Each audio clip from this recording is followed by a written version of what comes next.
Sol 0732.297, Chapter 1, Awakening in the Void, continued.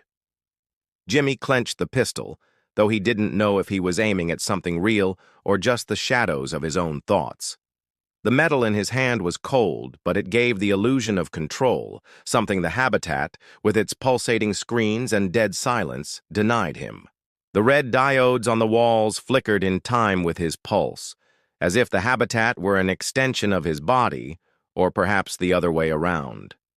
Gamma echo perception worked like a virus, unspooling the boundaries between what he saw and what he remembered, or what he was told to remember.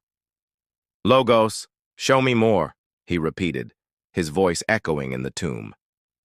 The screen before him flickered as if to protest, then burst into a new wave of images.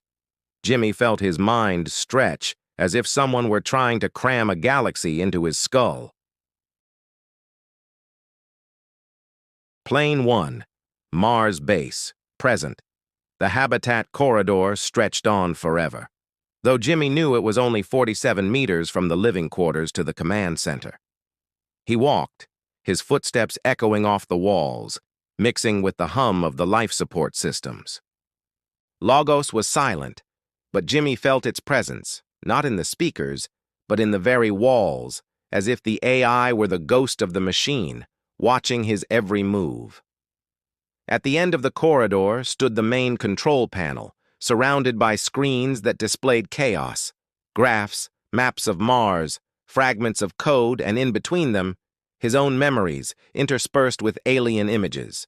On one of the screens, Miriam's face flashed, but before Jimmy could get a good look, the image changed to a schematic of the Needle, the device that was supposed to be the heart of the Pilgrim mission, or his coffin nail. "Logos, what am I seeing?" he asked, stopping in front of the panel. The pistol in his hand trembled, as if it wanted to decide for itself what to aim at. "You are seeing yourself, Jim," Logos replied, its voice sounding as if it came from the bottom of a well. "But not just you. Gamma echo perception connects your memories with something bigger, a collective consciousness, with Miriam." Jimmy looked at the screen where her silhouette appeared. Not a hologram, but something more real, as if she were standing right next to him. Her eyes shone as if she wanted to tell him something, but the words were trapped in the ether. "Jim, this isn't just your story," Miriam whispered, and her voice vibrated in his head as if she were a part of his neurons. "This is our story, and theirs. You have to understand it." Before he could answer, the screen flickered, and Jimmy felt his mind once again sink into a flood of images, this time not of Mars but of Earth, a cold corporate reality that seemed light years away. Plane 2, SAD Corporation, Earth, Western Federation, retrospective. The SAD Corporation conference room was like a tomb for dreams. Glass walls reflected the holographic schematics of the Needle, and the air was filled with the smell of synthetic oxygen and ambition. Jimmy sat at a table feeling his chair, too comfortable, too artificial, dig into his back. Across from him stood President Cordell, her eyes like two lasers that could cut through steel. Beside her stood Taylor, a man with a face carved from granite who looked like he never blinked. "Gamma echo perception is the key, Jimmy," Cordell said, pointing to the Needle hologram. "It's not just a technology. It's a way to reprogram reality, to gain control over chaos. You and Miriam are links in this chain."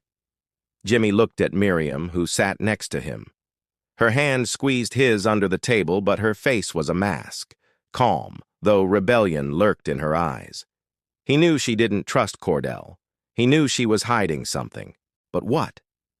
"And what if it doesn't work?" Jimmy asked, though deep down he knew the answer. The SAD Corporation didn't tolerate failure or questions. Cordell smiled, and her smile was like a cold knife. "There is no if, Jimmy. The Pilgrim isn't a mission. It's destiny. And you are its catalyst." The image flickered, and Jimmy, the one on Mars in the present, felt his heart race. The memory was like a poison that seeped into his veins. Why did he feel like he wasn't the one speaking those words? Why did he feel like Miriam knew more than she had ever told him? Plane 3. Home, Earth, Miriam's memory. The house was an oasis in the chaos of Earth. The wooden floor creaked under Jimmy's feet, and light streamed through the window, painting golden streaks on Miriam's face.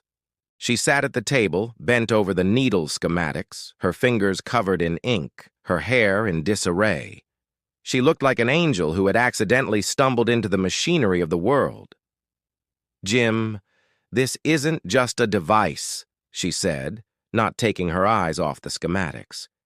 "It's something more, something that could destroy us, or save us." Jimmy walked up to her, placing his hands on her shoulders. He felt the warmth of her body, the scent of her skin, everything that made him feel alive. "Save us or destroy us? Miriam, be clear." She looked at him, and in her eyes was something he hadn't seen before. A hint of fear, but also determination. "SAD wants to control minds, Jim. Gamma echo perception isn't a colonization tool. It's a weapon, and we are their guinea pigs." Jimmy wanted to say something, but the image blurred again, and her voice became a whisper that echoed in his head, even now, on Mars. "Don't let them take me, Jim. Promise me."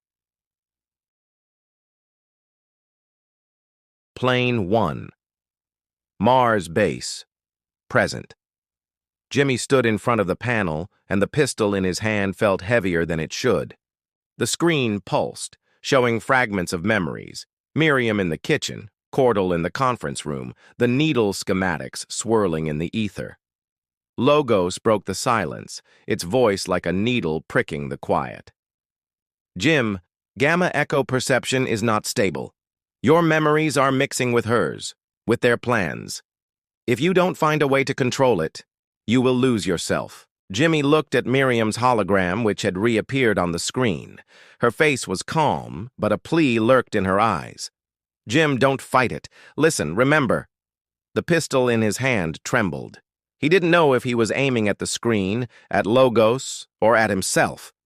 Reality was cracking, and he stood on the edge, between Mars, Earth, and memories that could be a lie, or the only truth he had left.